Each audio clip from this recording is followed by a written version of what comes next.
உங்களுக்கு அமைதி உரித்தாக அன்பந்தர்களே, மரியன்னையின் ஓராண்டில் வீடியோ விளை வாசிப்பு திட்டத்தின் 116ஆம் நாளுக்குள் இன்று நாம் நுழைந்திருக்கிறோம். அன்பந்தர்களே, இன்றைக்கி நம்ம 25ஆம் அதிகாரம் 1 சாமுவேலில் நம்ம வாசிக்க போகிறோம். இன்றைக்கும் ஒரு அதிகாரம் தான். கூடவே அதற்கு தொடர்பு இருக்கக்கூடிய 63ஆம் திருப்பாடலை இன்றைக்கி நம்ம வாசிக்க போகிறோம். அன்பந்தர்களே, இன்றைக்கி சாமுவேல் இறைவாக்கினர் இறக்கப் போகிறார்.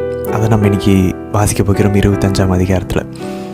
அதே போல் நம்ம நேற்று வரைக்கும் தாவீதை புகழ்ந்து கொண்டே இருந்தோம். நமக்கே நன்றாக தெரியும், நம்ம ஏதாச்சும் ஒன்று நல்லா கடவுள்கிட்ட நெருங்கி போனோன்னா தான் அதுக்கு அப்புறமே ஏதாச்சும் ஒரு பிரச்சனை வரும், இல்லைன்னா ஏதாவது ஒரு பாவத்தில் விழுந்துருவோம். ஸோ இந்த விஷயத்தை தாவீதோடைய வாழ்க்கையிலே இன்றைக்கி நம்ம பார்த்துக்கலாம். ஸோ இன்றைக்கி நம்ம கற்றுக்கொள்ளக்கூடிய பாடம் என்ன அப்படின்னா, ஒரு நல்ல பரிசுத்தமாக போயிட்டு இருக்கும்போது ரொம்ப ரொம்ப ரொம்ப நம்ம ஜாக்கிரதையாக இருக்கணும். சாத்தான் நம்மளை எங்கேயாச்சும் விழ வச்சுருவோம். ஏதாச்சும் ஒரு தப்பான விதையை விதைச்சி நம்மளை ஏதாவது ஒரு பாவத்தை செய்வதற்கோ அல்லது தவறான ஒரு முடிவு எடுக்கிறதுக்கோ நம்மை தூண்டி விடுவான். அதான் புனித லோயலா இன்னாசியார் கூறுவார். அவர் ஆன்மீக பயிற்சிகளினுடைய அந்த ஒரு சில ரூல்ஸ் விதிமுறைகளை கொடுப்பார். நம்ம எப்படி நமக்குள்ளே இருக்கக்கூடிய அந்த ஆன்மாவினுடைய நகருதலை கண்டுபிடிக்கணும் அப்படின்னு சொல்லி. அதில் நம்ம ஒரு வேளை பாவத்தை நோக்கி போய் கொண்டிருந்தோம் அப்படின்னாக்க சாத்தானினுடைய குரலை நம்மளால் நல்லா ஸ்ட்ராங்காக கேட்க முடியும். ஆவியானவர் நம்மளை லைட்டாக ஒரு மாதிரி சொரான்ற மாதிரி இருக்கும், போகாத போகாத போகாத அப்படின்னு சொல்லி. ஒருவேளை நம்ம நன்மையை நோக்கி போய் கொண்டிருக்கோம் அப்படின்னாக்கா ஆவியானவருடைய குரல் ஸ்ட்ராங்காக கேட்கும். ஆனால் சாத்தா என்ன பண்ணுவான், இல்லை நல்லா இல்லை, நீ வேஸ்ட் அப்படின்னு சொல்லி ஒரு மாதிரி பிடிச்சி நம்மளை பலவீனப்படுத்தி இழுத்து ஏதாச்சும் கவன சிதறலை கொண்டு வந்து நம்மளை வந்து பாவத்தில் விளைவிப்பாங்க. ஸோ நம்ம பாவமே செஞ்சுருக்க மாட்டோம், ஆனால் பாவம்னு சொல்லி நம்மளை டல்லாக்கி ஒரு டைமில் அப்படியே ஒரு என்ன சொல்கிறது, ஒரு மன அழுத்தம் இல்லை ஒரு தோய்வுக்கு வரும்போது டக்குன்னு தவறான ஒரு முடிவு எடுக்க வைக்கிறது, இல்லை தப்பான விஷயத்தை செய்ய வைக்கிறது, பாவத்தில் விளைவிக்கிறது, இதெல்லாம் பண்ணுவோம். ஸோ அதேமாரி பாருங்கள், இன்றைக்கி தாவீது அழகாக சவுலுக்கு நம்ம நேற்று வாசித்தோம், அவர் இரக்கம் காட்டி மன்னிச்சார். ஸோ இப்போ அவன் என்ன பண்ணுவான், அவன் பிடிச்சி இழுத்து டவுன் ஆக்கி ஒரு ஃப்ரஸ்ட்ரேஷன், ஒரு மன வருத்தம், ஒரு மன உளைச்சலுக்கு கொண்டு போயிட்டு, எப்பயுமே நம்ம பயந்துருந்தோன்னா இல்லை வருத்தத்தில் இருந்தோன்னா எடுக்கிற முடிவுகள் கண்டிப்பாக சாத்தானினுடைய தாக்கம் அதிகமாக இருக்கும். அதனால தான் புனித லோயலா இன்னாசியார் சொல்வார், அந்த டைமில் எந்த முடிவும் எடுக்கக்கூடாது, ஜெபத்தையும் கைவிட்டக்கூடாது. ஜெபிக்கணும்னு முடிவு பண்ணால் அதை கண்டினியூ பண்ணணும், விட்டுறக்கூடாது அப்படின்னு சொல்லி புனித லோயலா இன்னாசியார் நமக்கு கூறுவார். ஸோ இன்றைக்கி தாவீது, நான் கடவுளையே நம்பியிருக்கேன்னு சொல்லிட்டு இருந்த தாவீது இப்போ அவருக்கிட்டையும் திறமை இருக்குது, அவராலையும் சண்டை போட முடியும். அப்பப்போ உன்னை அசிங்கப்படுத்தினால வேற ஒருத்தன், அதாவது சவுல் கிடையாது, வேற ஒருத்தனை, சரி அவங்ககிட்ட அபிஷேகம் இல்லைல்ல, அவனை போய் கொல்லு, உள்ளே பேசியிருப்பான் சாத்தான். ஸோ தாவீது பாவம் செய்ய அந்த நெருங்கிடுவார். ஆனால் கடவுள் மிக அழகாக ஒரு பெண் அபிகாயில்ன்ற பெண்ணை அனுப்பி ஆண்டவர் அவரை பாதுகாப்பார். அந்த அழகான சுவாரஸ்யமான நிகழ்வை நம்ம இங்கே பார்க்கலாம். இந்த அபிகாயில் வந்து மாதாவினுடைய முன்னடையாளம்னு சொல்ல முடியாது, பட் ஆனால் நிறைய குணாதிசயங்களை நம்ம பார்க்க முடியும். உதாரணத்துக்கு அபிகாயில் வந்து கார்மேல்ன்ற மலையில் அந்த இடத்துல இருந்து வர ஒரு பெண்ணாக இருப்பாங்க. நாபால் அப்படின்ற ஒரு நபரினுடைய மனைவியாக இருப்பாங்க. நமக்கு நன்றாக தெரியும், கார்மேலில் தான் எலியா வந்து அந்த பலியை செலுத்தினார். அதுக்கப்புறம் அவர் வந்த சீடர்கள் எல்லாமே மெசியாவுக்காக கார்மேல் மலையில் தான் தவறுனாங்க. அதனால தான் கார்மலைட் ஆர்டர், கார்மேல சபை அங்கேருந்து தான் துவங்குனுச்சு அப்படின்னு சொல்லி சொல்கிறாங்க. ஸோ அங்கே எலியா பார்த்த அந்த மேகம், நம்ம பின்னாடி வாசிப்போம் 1 அரசர்கள் வரும்போது, அந்த மேகம் தான் மாதா, அந்த மழை தான் ஆண்டவர் இயேசு அப்படின்னு சொல்லி திருச்சுவின் தந்தையர்கள் புனிதர்கள்லாம் சொல்லுவாங்க. ஸோ கார்மேல் மலைனாவே மாதாவோட சம்மந்தப்பட்டது. ஸோ கார்மேல் மலையிலேருந்து இந்த அபிகாயில் வந்து தாவீதை பாவம் செய்யாமல் தடுப்பாங்க முன்மதியோடு. நிறைய ஒரு சில தொடர்புகள் மாதாவுடைய நற்செய்தியில் நம்ம மாதாவை பற்றி வாசிக்கிறதுக்கும் இந்த அபிகாயிலுக்கும் உண்டு. முடிஞ்சால் அதை கெஸ் பண்ண ட்ரை பண்ணுங்க. ஸோ இன்றைக்கி தாவீது கண்மூடித்தனமாக பாவம் கோபத்தில் ஒரு மன ஃப்ரஸ்ட்ரேஷனில் செய்யும்போது அபிகாயில் தான் காப்பாற்றுவாங்க. ஸோ அதே போல் நமக்கும் நம்மளோட வாழ்விலும் மாதா பரிந்து பேசி மூவர் இறைவனிடம் நம்மையும் பாவம் செய்யாமல் தடுப்பாங்க அப்படின்றத நம்ம இன்றைக்கி பார்ப்போம். அபிகாயிலுடைய தாழ்ச்சி இதெல்லாம் மாதாவுக்கு ஒத்து போகிறதாக இருக்கும். சரி, இன்றைக்கான திருப்பாடல் ரொம்ப பவர்ஃபுல்லானது, ரொம்ப நெருக்கமானது. நம்ம நேற்றே பார்த்தோம், தாவீது வந்து அவர் மனசு கடவுளில் நிறைஞ்சிருந்துச்சு, பிரியாணி சாப்பிட்ட மாதிரி நம்ம சொன்னோம். அதனால தான் அவர் வந்து வேறு அவரால் ஈஸியாக மன்னிக்க முடிஞ்சிச்சு. அவருக்கு அரியணை மேலே கண் இல்லை, அவர் வேறு அரசருடைய பொண்ணு மேலே கண்ணு இல்லை, எதுக்கு மேலேயும் கண்ணு இல்லை. ஏன்னா அவர் மனசு ஏற்கனவே நிறைவாக இருக்குது, எதையுமே தேடலை அப்படின்னு சொல்லி நம்ம பார்த்தோம். அதை இன்றைக்கி அவர் திருப்பாடலில் உறுதிப்படுத்துவார். நம்ம நேற்று என்னெல்லாம் தாவீதை பற்றி பேசினோமோ, அவரால் எப்படி மன்னிக்க முடிஞ்சிச்சு, அவரால் எப்படி இவ்வளோ நம்ப முடிஞ்சிச்சு, அவர் உயிரை கூட அவரால் பணி வைக்க முடிஞ்சுன்னு நம்ம பார்த்துக்கிட்டு இருந்ததுக்கெலாம் பதில் இன்றைக்கி திருப்பாடலில் இருக்கும். இந்த திருப்பாடல் வந்து 2 பிரிந்து போன சகோதராகிய ஃபாதர் பெர்க்மன்ஸனுடைய அவருடைய 2 பாடல்கள் இன்றைய திருப்பாடலில் ஒத்துப்போம். ஆனந்த களிப்புள்ள உதடுகளால் உம்மை போற்றி புகழ்கிறேன் அப்படின்ற அந்த பாடலும், அதே போல் என் தேவனே என் ராஜனே தேடுகிறேன் அதிகாலையிலே, இந்த 2 அழகான பாடலுக்கான லிங்க்கை இந்த வீடியோட டிஸ்கிரிப்ஷனில் கொடுத்துருக்கோம். அந்த பாடல்கள் 2ம் இன்றைய திருப்பாடலுக்கு ஒத்து போகிறதாக இருக்கும். முடிஞ்சால் அதை ஹெட்செட்டில் கேட்க முயற்சிப்போம்.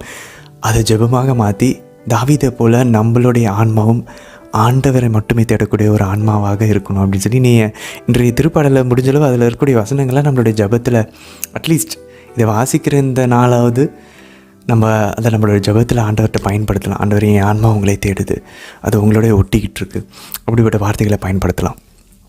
சரி, இன்றைய தினத்திற்கான விவிலிய வாசிப்பு பகுதிக்குள்ளே நம்ம ஜபத்தோடு இணையலாம். தந்தை, மகன், தூய ஆவியாரின் பெயராலே ஆமென். தந்தையாம் இறைவனை அழைத்து ஜெபிப்போம். அருள் நிறைந்த அன்னை மரியே வாழ்க, ஆண்டவரும் உடனே பெண்களுக்குள் ஆசை பெற்றவர் நீரே அம்மா. உம்முடைய திருவயிற்றின் கனியாகிய இயேசு கிறிஸ்துவும் ஆசை பெற்றவரே. புனித அன்னை மரியே இறைவனின் தாயே, பாவிகளாக இருக்கிற எங்களுக்காக இப்பொழுதும் எங்கள் இறப்பின் வேலையிலும் வேண்டிக் கொள்ளும் அம்மா. ஆமேன். சூதனாகிய ஆண்டவர் இயேசுவை அழைத்து ஜெபிப்போம். அருள் நிறைந்த அன்னை மரியே வாழ்க, ஆண்டவரும் உடனே பெண்களுக்குள் ஆசை பெற்றவர் நீரே. உம்முடைய திருவயிற்றின் கனியாகிய இயேசு கிறிஸ்துவும் ஆசை பெற்றவரே. புனித அன்னை மரியே இறைவனின் தாயே, பாவிகளாக இருக்கிற எங்களுக்காக இப்பொழுதும் எங்கள் இறப்பின் வேலையிலும் வேண்டிக் கொள்ளும் அம்மா. ஆமேன். தூய ஆவியானவரை அழைத்து ஜெபிப்போம். அருள் நிறைந்த அன்னை மரியே வாழ்க, ஆண்டவரும் உடனே பெண்களுக்குள் ஆசை பெற்றவர் நீரே அம்மா. உம்முடைய திருவயிற்றின் கனியாகிய இயேசு கிறிஸ்துவும் ஆசை பெற்றவரே. புனித அன்னை மரியே இறைவனின் தாயே, பாவிகளாய் இருக்கிற எங்களுக்காக இப்பொழுதும் எங்கள் இறப்பின் வேலையிலும் வேண்டிக் கொள்ளும் அம்மா. ஆமேன். சாமுவேல் ஆகமம் முதல் நூல், அதிகாரம் 25. சாமுவேல் இறந்தார். இஸ்ரவேலர் எல்லாரும் ஒன்று கூடி அவருக்காக துக்கம் கொண்டாடினர். பின்பு அவர்கள் அவரை ராமாவில் உள்ள அவரது இல்லத்தில் அடக்கம் செய்தனர்.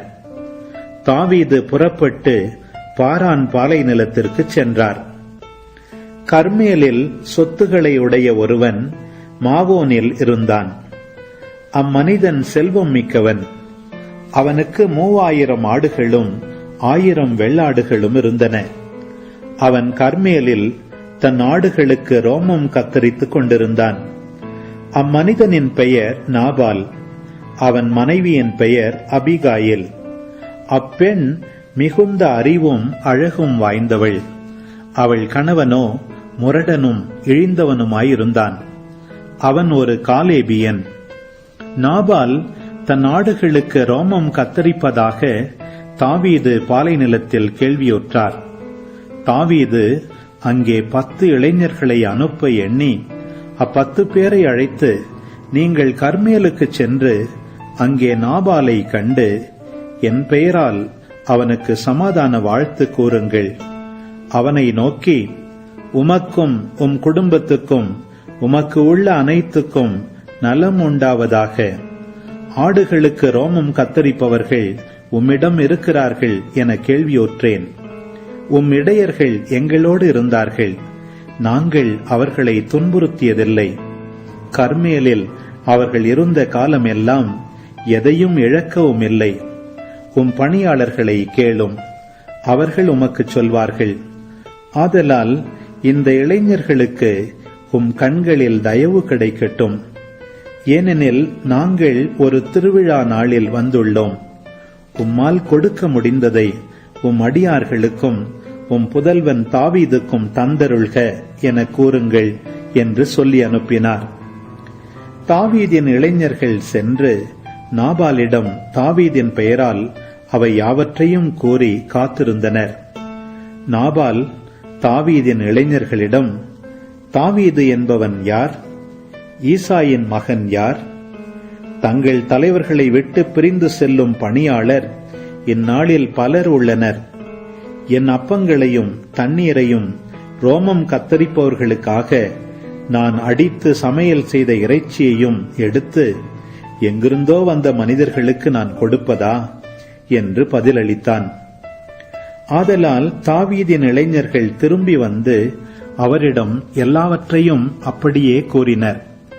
தாவீது தம் ஆள்களை நோக்கி, நீங்கள் அவரவர் வாளை எடுத்து கட்டிக்கொள்ளுங்கள் என்றார். அதன்படி அவர்கள் ஒவ்வொருவனும் தன் வாளை கட்டிக்கொண்டான். தாவீதும் தம் வாளை கட்டிக்கொண்டார். அவருடன் 400 பேர் செல்ல 200 பேர் பயண மூட்டைகளின் அருகில் இருந்து கொண்டனர். நாபாலுடைய பணியாளர்களில் ஒருவன் அவன் மனைவி அபிகாயிலிடம், இதோ நம் தலைவருக்கு வாழ்த்து சொல்ல பாலை நிலத்திலிருந்து தாவீது தூதர்களை அனுப்பினார்.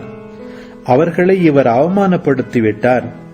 இருப்பினும் அந்த ஆள்கள் எங்களுக்கு நன்மையே செய்தனர், எங்களை துன்புறுத்தியதில்லை.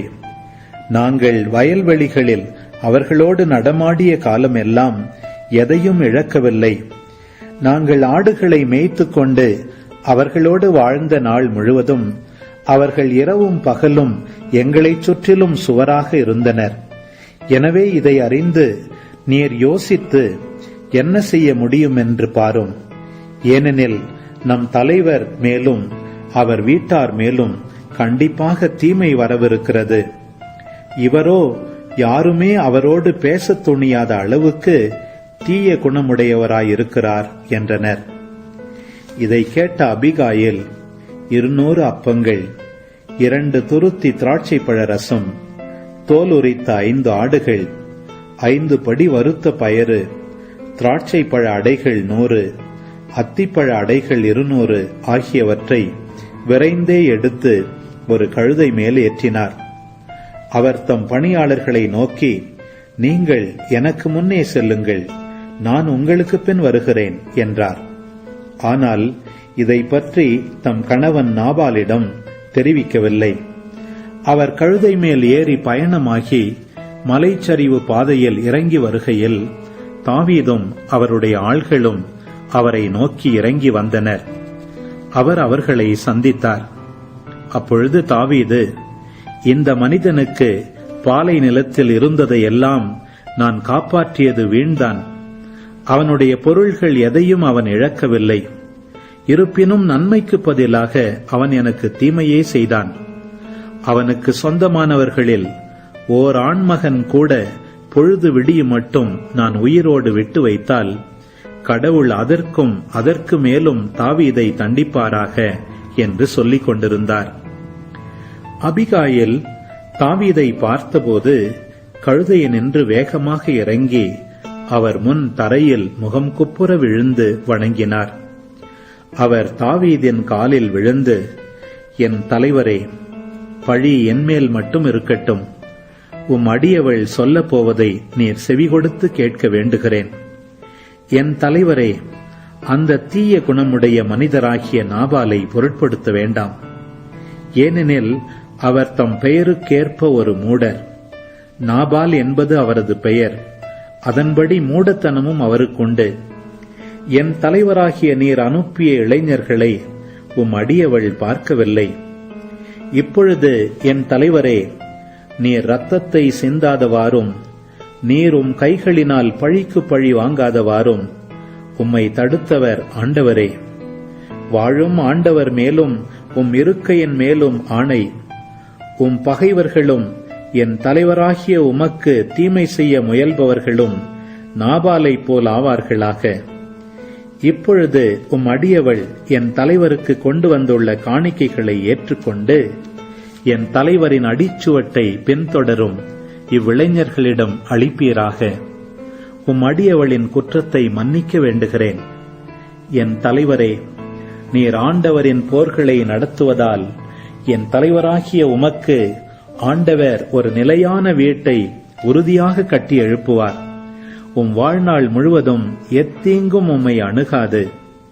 உம்மை தாக்கவும் உம்மை கொல்லவும் யாராவது எப்பொழுதாவது எழுந்தால் என் தலைவரின் உயிர் உம் கடவுளாகிய ஆண்டவரின் பாதுகாப்பில் வாழ்வோரின் கட்டுகளில் இருக்கும். உம் எதிரிகளின் உயிர்களோ கவனில் வைத்து எரிந்தாற்போல் எரியப்படும். ஆண்டவர் என் தலைவராகிய உம்மை குறித்து தாம் வாக்களித்த நன்மைகளை எல்லாம் செய்து இஸ்ரவேலின் அரசராக ஏற்படுத்துவார். அப்பொழுது காரணமின்றி ரத்தம் சிந்தினது குறித்தோ என் தலைவர் பழிக்கு பழி வாங்கியது குறித்தோ என் தலைவருக்கு துயரோ மன வருத்தமோ உண்டாகாது. என் தலைவராகிய உமக்கு ஆண்டவர் வெற்றி அளிக்கின்ற போது உம் அடியவளை நினைவு கூர்ந்தருளும் என்றார். தாவீது அபிகாயிலை நோக்கி, இன்று உன்னை என்னிடம் அனுப்பிய இஸ்ரவேலின் கடவுளாகிய ஆண்டவர் வாழ்த்து பெறுவாராக. இரத்த பழி குற்றத்திலிருந்தும் பழி தீர்ப்பதிலிருந்தும் என்னை இன்று தடை செய்த நீ ஆசி பெறுவாய். உன் நுண்ணறிவும் ஆசி பெறுவதாக. நீ விரைவாக என்னை சந்திக்க வராதிருந்தால் பொழுது விடிவதற்குள் நாபாலுக்கு சொந்தமான வயல்களில் ஓர் ஆண்மகனை கூட உயிரோடு விட்டு வைத்திருக்க மாட்டேன். இதை உனக்கு தீங்கு செய்வதிலிருந்து என்னை தடுத்த இஸ்ரவேலின் கடவுளாகிய ஆண்டவர் பெயரால் உறுதியாகச் சொல்கிறேன் என்றார். பின்பு அபிகாயில் தமக்கு கொண்டு வந்ததை தாவீது அவரிடமிருந்து பெற்றுக்கொண்டு அவரை நோக்கி, சமாதானத்துடன் நீ உன் வீட்டுக்கு போ. உனக்கு செவி கொடுத்து உன் வேண்டுதலை நிறைவேற்றியுள்ளேன் என்றார். அபிகாயில் நாபாலிடம் வந்தபொழுது அவன் அரச விருந்துக்கு ஒப்பான விருந்தொன்றை தன் வீட்டில் அனுபவித்துக் கொண்டிருந்தான். அவன் உள்ளம் களிப்புற்றிருந்தது. அவன் மிகுந்த குடிபோதையில் இருந்ததால் பொழுது விடியும் வரை அவர் எதுவும் பேசாதிருந்தார். காலையில் நாபால் திராட்சை மதுவின் போதை தெளிந்த பின் அவன் மனைவி இவை அனைத்தையும் அவனிடம் கூறினார். அப்பொழுது அவன் பெரிய அதிர்ச்சிக்குள்ளாகி கல்லை போல் செயலற்றவன் ஆனான். ஆண்டவர் நாபாலை வதைத்ததால் சுமார் 10 நாள்களுக்கு பின் அவன் இறந்தான். நாபால் இறந்துவிட்டதை தாவீது கேள்வியுற்ற போது, நாபால் கையினால் எனக்கு வந்த இழிவுக்கு நிகராக நீதி வழங்கி தம் அடியானை தீமை செய்யாதவாறு காப்பாற்றிய ஆண்டவர் வாழ்த்து பெறுவாராக. நாபாலின் தீமைகள் அவன் தலைமேல் விழுமாறு ஆண்டவர் அவற்றை திருப்பிவிட்டார் என்றார். பின்பு அபிகாயிலை மணந்து கொள்வதற்காக தாவீது அவரிடம் தூதனுப்பினார். தாவீதின் பணியாளர்கள் கர்மேலில் இருக்கிற அபிகாயிலிடம் வந்து அவரை நோக்கி, தாவீது உம்மை மணந்து கொள்ள விரும்புகிறார், அதற்காக எங்களை உம்மிடம் அனுப்பினார் என்றனர். அவர் எழுந்து தரையில் முகம் குப்புற வீழ்ந்து வணங்கி, இதோ உம் அடிமையாகிய நான் என் தலைவரின் பணியாளர்களுடைய கால்களை கழுவும் பணிப்பெண்ணாக இருப்பேனாக என்றாள். உடனே அபிகாயில் ஒரு கழுதை மேல் ஏறி விரைந்து சென்றார். பணிப்பெண்கள் 5 அவருடன் சென்றார்கள். அவர் தாவீதின் தூதர்களை பின்தொடர்ந்து சென்று அவருக்கு மனைவியானார். இஸ்ரவேலை சார்ந்த அகினோவாமையும் தாவீது மணந்து கொண்டார். அவர்கள் இருவரும் அவருக்கு மனைவியானார்கள். சவுல் தம் புதல்வியும் தாவீதின் மனைவியுமான மீகாலை கல்லீம் ஊரானாகிய லாயிசின் மகன் பல்திக்கு மணமுடித்து கொடுத்திருந்தார். திருப்பாடல் 63. கடவுளே, நீரே என் இறைவன், உம்மையே நான் நாடுகின்றேன். என் உயிர் உம்மீது தாகம் கொண்டுள்ளது. நீரின்றி வறண்ட தரிசு நிலம் போல என் உடல் உமக்காக ஏங்குகின்றது. உம் ஆற்றலையும் மாட்சியையும் காண விழைந்து உம் தூயகம் வந்து உம்மை நோக்குகின்றேன். ஏனெனில் உமது பேரன்பு உயிரினும் மேலானது. என் இதழ்கள் உம்மை புகழ்கின்றன. என் வாழ்க்கை முழுவதும் இவ்வண்ணமே உம்மை போற்றுவேன். கைகூப்பி உமது பெயரை ஏத்துவேன். அறுசுவை விருந்தில் நிறைவடைவது போல என் உயிர் நிறைவடையும். என் வாய் மகிழ்ச்சி மிகு இதழ்களால் உம்மை போற்றும். நான் படுத்திருக்கையில் உம்மை நினைப்பேன். ரா விழிப்புகளில் உம்மை பற்றியே ஆழ்ந்து சிந்திப்பேன். ஏனெனில் நீர் எனக்கு துணையாயிருந்தீர். உம் இறக்கைகளின் நிழலில் மகிழ்ந்து பாடுகின்றேன். நான் உம்மை உறுதியாக பற்றி கொண்டேன். உமது வலக்கை என்னை இறுக பிடித்துள்ளது. என்னை அழித்துவிட தேடுவோர் பூவுலகின் ஆழத்திற்குள் செல்வர். அவர்கள் வாளுக்கு இரையாவர், நரிகளுக்கு விருந்தாவர். அரசரோ கடவுளை நினைத்து களிகூர்வார். அவர் மேல் ஆணையிட்டு கூறுவோர் அனைவரும் பெருமிதம் கொள்வர். பொய் சொல்வோரின் வாய் அடைக்கப்படும். ஆமேன். ஆண்டவரே, இந்த நாளுக்கான இந்த இறைவார்த்தை பகுதிகளுக்காக நன்றி அப்பா. இந்த இறைவார்த்தை பகுதியை வாசிக்க முடிப்பதற்கு தேவையான அருளை கொடுத்ததுக்காகவும் நன்றி ஆண்டவரே. ஆண்டவரே, இன்று தாவீது அவருடைய மனக்குழப்பத்தினால, தவறான ஒரு முடிவுகள்னால, கோபத்தினால அவர் பாவம் செய்யும்போது அபிகாயிலை நீங்கள் அனுப்பி அவரை பாதுகாத்துறீங்களே ஆண்டவர். அதே போல் உம்முடைய தேவ தாயை எங்களுக்கு அனுப்பிடலும் அப்பா. தேவ மாதாவை எங்களுக்கு அனுப்புங்க ஆண்டவரே.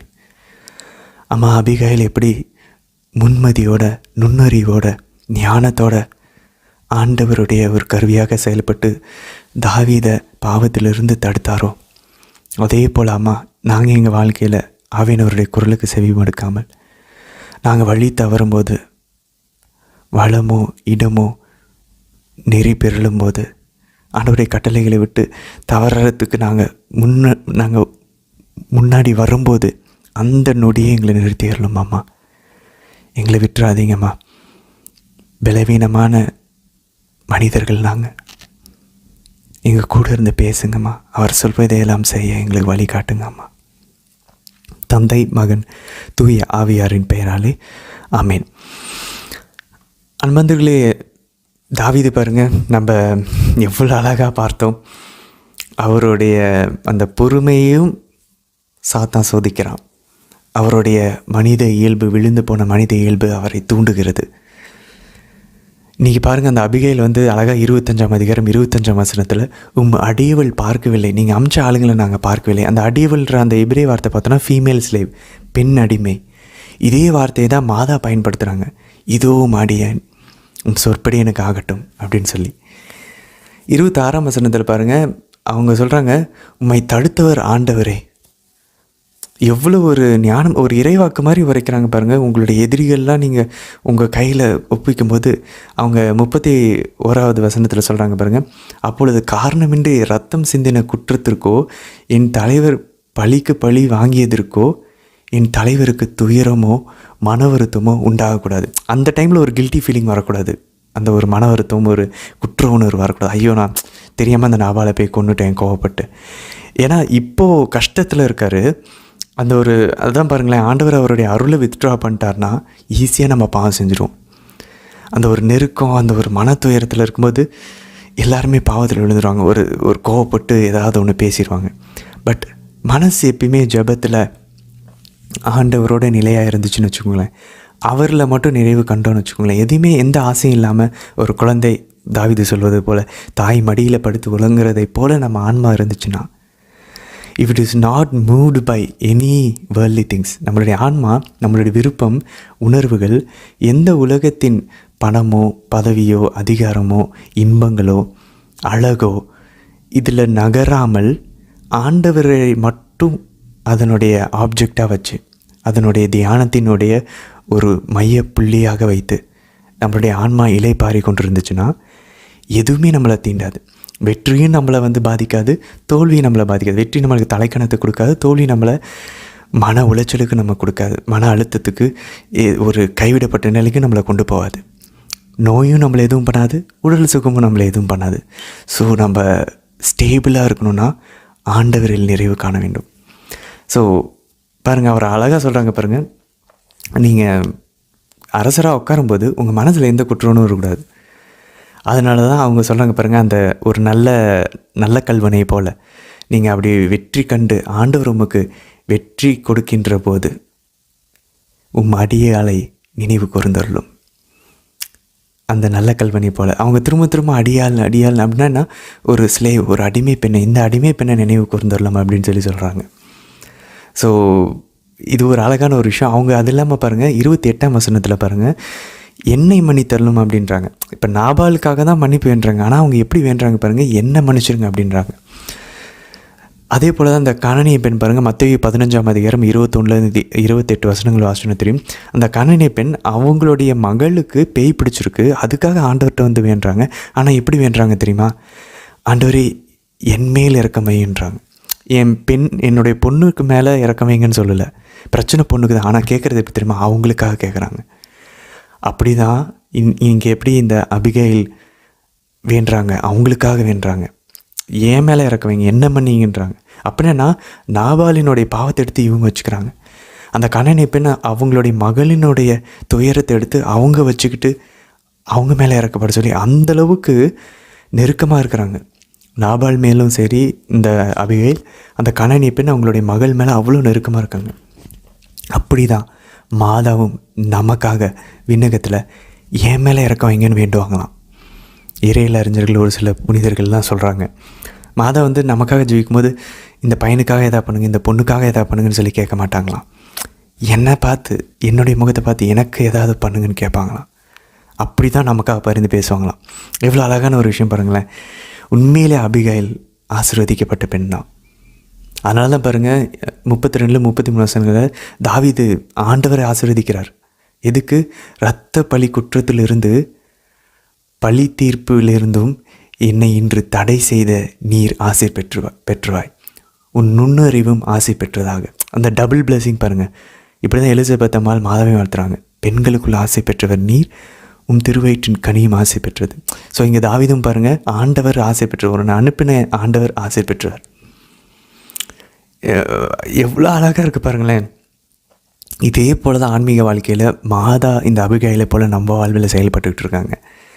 இதனால தான் சாத்தானுக்கு பிடிக்க மாட்டேங்குது. இவங்க உள்ளே பூந்து இப்படி தாவீது மாதிரி நம்ம பாவம் செய்கிறதுக்கு ஓடும்போது, தாவீது மாதிரி தப்பான முடிவு விட்டுட்டு ஓடும்போது, தாவீது மாதிரி கடவுளை விட்டுட்டு ஓடும்போது, இந்த அபிகைல் யார், இந்த புதிய அபிகைல் மாதாவை போல் மாதா உள்ளே வந்து நம்மை அழகாக காப்பாற்றுறாங்க.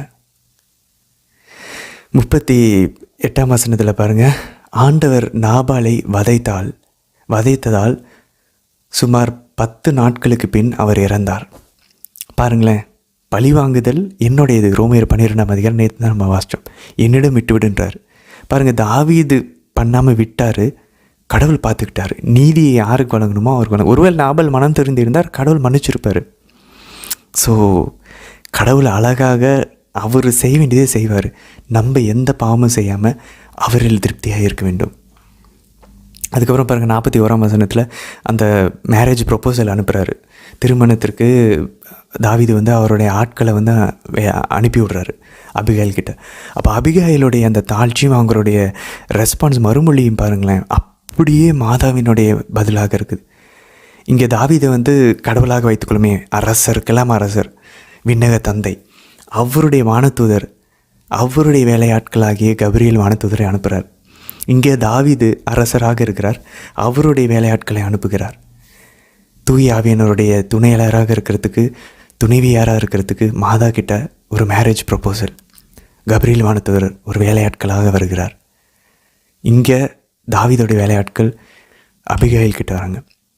அபிகைல் என்ன சொல்கிறாங்க, 41ஆம் வசனத்தில், இதோ அடிமையாகிய நான் என் தலைவரின் பணியாளர்களுடைய கால்களை கழுவும் பணிப்பெண்ணாக இருப்பேனாக.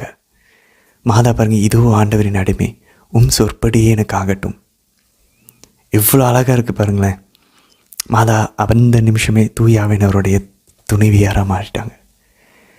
அது மட்டும் இல்லை பாருங்கள், இன்னொரு ஒரு ஒற்றுமை இருக்குது. 42ஆம் வசனத்தில் பாருங்கள், உடனே அபிகைல் ஒரு கழுதையின் மேலேறி விரைந்து சென்றார்.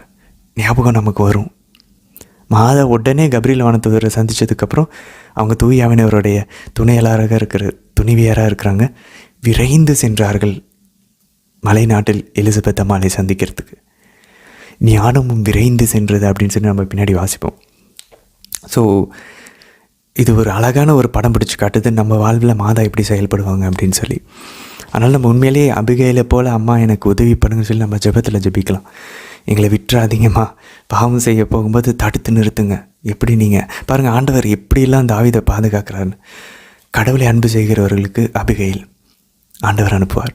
அதே போல் தான் ஆண்டவர் சிலுவையில் இருந்துட்டு, ஓகே என் ரத்தத்தை சிந்தி இந்த புதிய உடன்படிக்கை ஏற்படுத்தியிருக்கேன், ஆனாலும் இவர்கள் பலவீனத்தில் இவங்க அந்த உடன்படிக்கை மீறலாம், இவங்களும் அந்த இரத்தத்தின் அந்த பழியை இவங்க பெற்றுக்கொள்ளலாம். அதனால தான் ஆண்டவர் சிலுவையிலிருந்து இதோ உன் தாயின்னு சொல்லி நமக்கு மாதாவை ஒரு பேக்கப்பாக படைச்சிட்டு போயிருக்கார். ஆண்டவருக்கு தெரியும் நம்மளோட பலவீனம். ஆண்டவர் உடலில் வந்துட்டுருக்கார். ஆண்டவர் நமக்காக பரிந்து பேசுவார். அந்த பரிந்துரையினுடைய வல்லமையினால் அதனுடைய விளைவாக மாதாவை நமக்கு அனுப்புகிறார். நம்ம வாழ்வில் புனிதர்களை அனுப்புகிறார்.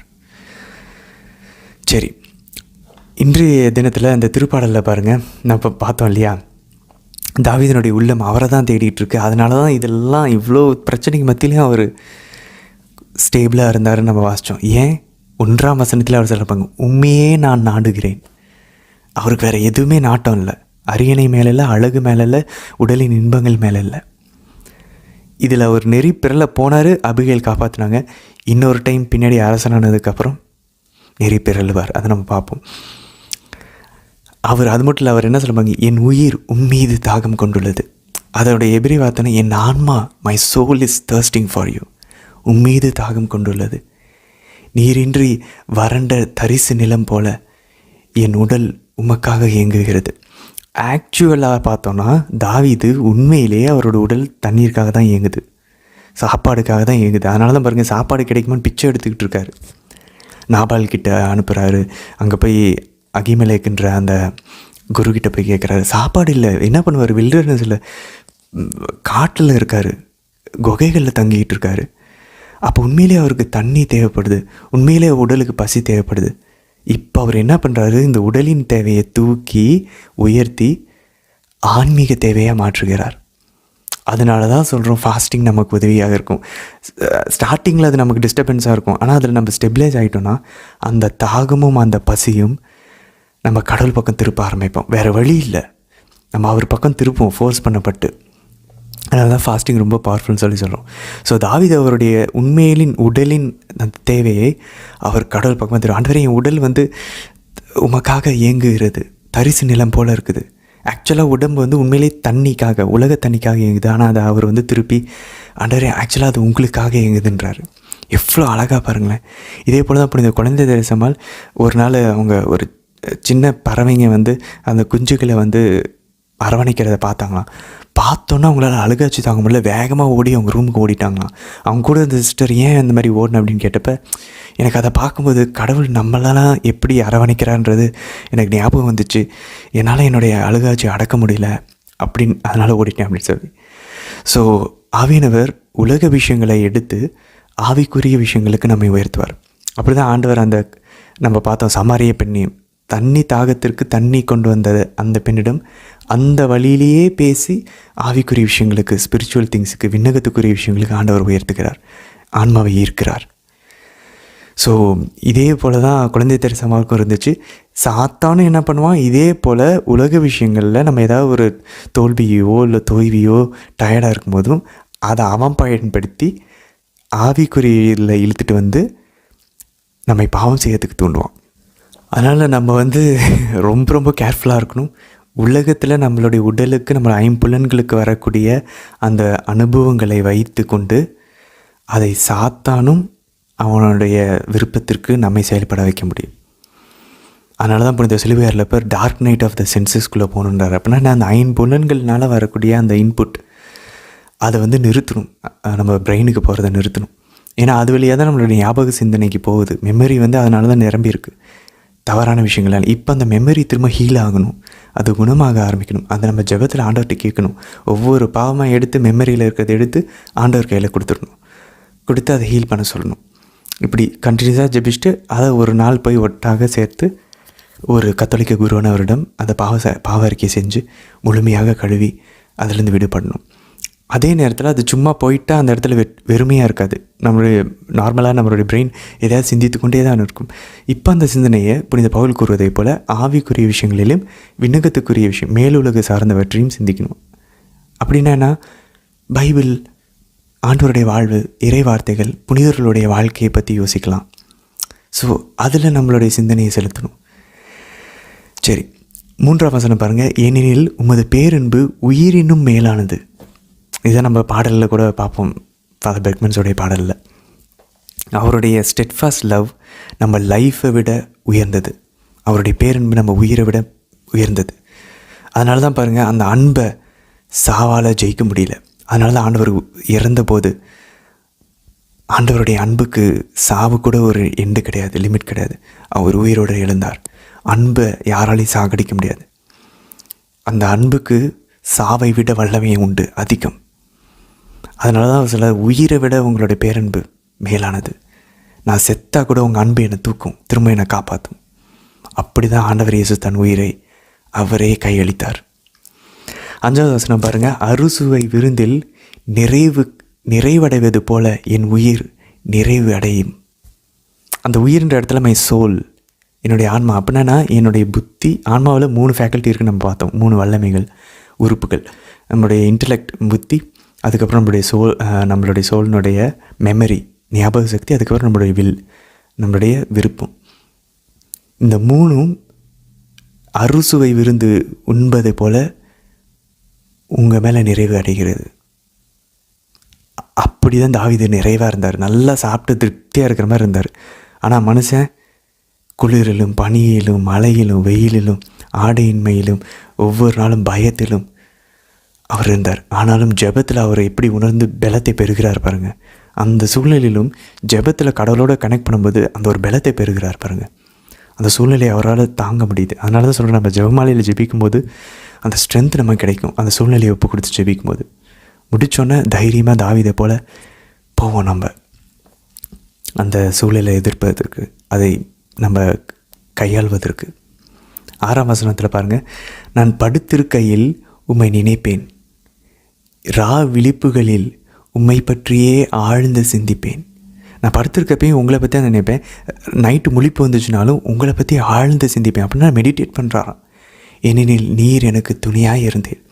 அப்படின்னா நான் ஆண்டவருக்கு நன்றி செலுத்துகிறார், அவர் செஞ்ச நல்ல விஷயங்கள். இதுதான் புனித அல்ஃபோன்சஸ் ரோட்ரிக்ஸ், புனித லோயலா இன்னாசியார் கொடுத்த ஆன்மீக பயிற்சிகளில் இருக்கக்கூடிய எக்ஸாமின், ஆன்ம பரிசோதனை. டெய்லி 15 நிமிஷம் பரிசோதனை செஞ்சுட்டு, 10 நிமிஷம் பரிசோதனை செஞ்சுட்டு தான் படுக்கணும். அதுக்கு இந்த இறைவார்த்தையை அவர் மேற்கோள் காட்டுவார். 63ஆம் அதிகாரம் 6ஆம் வசனத்தில். நான் படுக்கையில் இருக்கும்போது உண்மை பற்றி நினைப்பேன், என் விரிப்புகளிலும் உண்மை பற்றி ஆழ்ந்து சிந்திப்பேன். புனித சலேஷியார் அதான் சொல்கிறார். நம்ம அடுத்த நாள் நன்மை வாங்க போகிறோம் அப்படின்னாக்கா, நற்கண்ணை வாங்க போகிறோம்னா, அன்றைக்கி நைட்டு திடீர்னு முழிப்பு வந்துச்சுன்னா உடனே ஏதாவது ஒரு பயசான ஜெபங்களை சொல்லணும். அருள் இந்த மாதிரி ஜெபங்கள். இயேசுவுமே அன்பு செய்கிறேன், இயேசுவுமே நான் நம்புகிறேன், தாவீதின் மகனே எனக்கு இருக்கும், ஆண்டவரையுமே நான் அன்பு செய்கிறேன், அருள் நிறைந்த மாதிரி ஜெபம், விண்ணுலகிற்கின் ஜெபம், இதெல்லாம் நம்ம ஜெபிக்கலாம் அப்படின்னு சொல்கிறாங்க. சலேஷியார் சொல்கிறார். புனித அல்ஃபோன்ஸ் ரோட்ரிக்ஸ் சொல்கிறாரு, படுக்கையிலேருந்து இங்கே தாவீது பேசுகிறது, ஆன்ம பரிசோதனை செய்கிறார். அந்த நாள் முழுசும் ஆண்டவர் அவருக்கு என்ன நன்மை செஞ்சார், அவர் என்ன பாவங்கள் செஞ்சார், அதுக்கு மன்னிப்பு கேட்குறது. இதை முடிச்சுட்டு தான் நம்ம பெட்டுக்கு போகணும். இது ஒரு பழக்கத்துக்கு கஷ்டமாக தான் இருக்கும். ஒரு 10 நிமிஷம் 5 நிமிஷம் ஒதுக்கி நம்ம இதை செய்ய ஆரம்பித்தோன்னா நம்ம ஆன்மீக வாழ்க்கையில் மிக வேகமாக முன்னேற ஆரம்பிப்போம். நற்பண்புகள் அதிகமாக வளர ஆரம்பிக்கும், பாவங்கள் குறைய ஆரம்பிக்கும். இந்த ஒரு விஷயத்தை சீரியஸாக செஞ்சோன்னா அப்படின்னு சொல்லி புனித அல்ஃபோன்சஸ் ரோட்ரிக்ஸ் கூறுகிறார், இயேசு சபை புனிதர். ஸோ அதனால் முடிஞ்சளவு நம்ம இந்த ஆன்ம பரிசோதனை எப்படி செய்யணும்னு சொல்லி உங்களுக்கு தெரியணும் அப்படின்னாக்க, அதுக்கான லிங்க்கையும் இந்த வீடியோட டிஸ்கிரிப்ஷனில் கொடுத்துருக்கோம். ஏற்கனவே நம்ம கொடுத்தோம், பட் திரும்ப ஒரு தடவை கொடுக்குறோம்.